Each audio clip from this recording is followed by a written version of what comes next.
Black death जो 1300 के दशक में यूरोप और एशिया में आए एक वैश्विक महामारी थी। अक्टूबर 1347 में प्लॉग यूरोप में आया था, जब 12 शिप्स ब्लैक सी से चलकर मसीना के सिसिलियन पोर्ट पे जाकर खड़े हुए।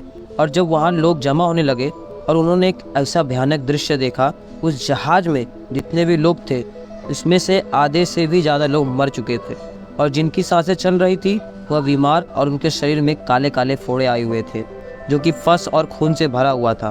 वहाँ की अथॉरिटीज़ ने तुरंत आदेश दिया उस जहाज़ को सिसिलियन पोर्ट से दूर ले जाया जाए, लेकिन तब तक बहुत देर हो चुकी थी। अगले 5 सालों में यूरोप के लगभग 20 मिलियन यानी कि 1/3 आबादी को ख़त्म कर दिया। नमस्कार दोस्तों, स्वागत है आपका हमारे चैनल पर। आज हम बात करेंगे द ब्लैक डेथ के बारे में। जानेंगे कैसे शुरू हुई थी यह महामारी, कब ख़त्म हुई और क्या यह अभी भी एग्जिस्ट करती है, और भी बहुत कुछ। मौत के जहाज़ के पहले भी यूरोप के लोगों ने ग्रेट पेस्टिलेंस के बारे में अफवाहें सुनी थी, जो कि ईस्ट में जाने वाले मार्गों पर फैला हुआ था।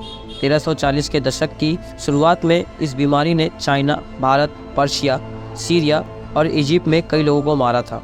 कहा जाता है कि यह बीमारी प्लॉग 2000 साल पहले एशिया में पाया गया था, और इसके फैलाव का कारण था व्यापारिक जहाज यानी कि ट्रेडिंग शिप्स के चलते हुआ था। हाल फिलहाल के रिसर्च ने यह संकेत दिया कि इसके जिम्मेदार पैथोजेंस हो सकते हैं। पैथोजेंस एक बैक्टीरिया है जो कि अपने शिकार के शरीर में रहकर उसके शरीर को खराब करता है।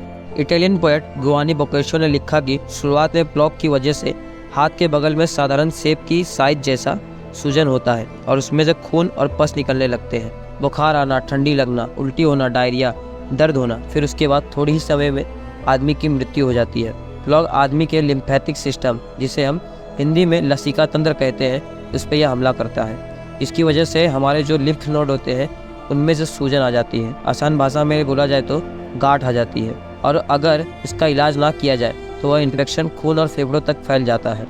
आज के साइंटिस्ट ने खोज किया कि ब्लैक डेथ, जिसे प्लॉग भी कहा जाता है, वो फैला था बैसिलियस की वजह से। बैसिलियस जो होता है वह एक माइक्रो ऑर्गेनिज्म होता है और इसके कई टाइप्स होते हैं, और जिनमें से यर्सीनिया पेस्टिस बैक्टीरिया की वजह से यह फैला था। और बैसिलियस जो कि पर्सन टू पर्सन फैलता है, और बैसिलियस जो है वह पर्सन टू पर्सन फैलता है हवाओं के जरिए। मक्खी, मच्छर, चूहे जिन्हें यह बीमारी रहती है, और उनके काटने से भी यह बीमारी फैल जाती है, और ये सब तो हर जगह मिल जाते हैं, जिनकी वजह से उस समय जो प्लॉग है वह हर यूरोपियन सिटी में फैल गया था।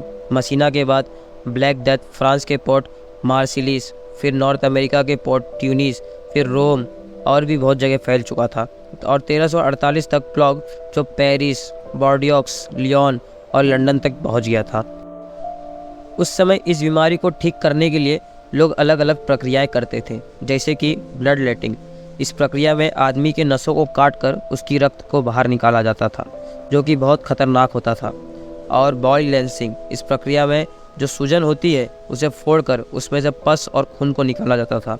उस डर के माहौल में डॉक्टर पेशेंट्स सबको देखने के लिए मना कर देते थे, जो पृष्ठ होकर भी मरने वाले के अंतिम संस्कार में नहीं जाते थे। यहाँ तक कि कितने लोगों ने देश तक छोड़ दिया था। यह बीमारी सब में फैल गई थी, गाय, बकरी, भेड़, पिग्स, चिकन और इंसानों में।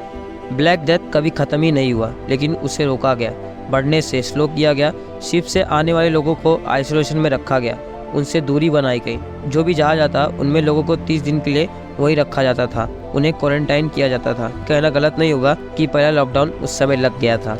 ब्लैक डेथ ने अपना कोर्स 1350 में ख़त्म कर दिया था, लेकिन वह हर सेंचुरी में आता रहता है। बीमारी को रोक दिया गया लेकिन ख़त्म नहीं किया गया, और इसके एंटीबायोटिक भी बन चुके हैं। वर्ल्ड हेल्थ ऑर्गेनाइजेशन की माने तो हर साल 1000 से 3000 केस आते रहते हैं।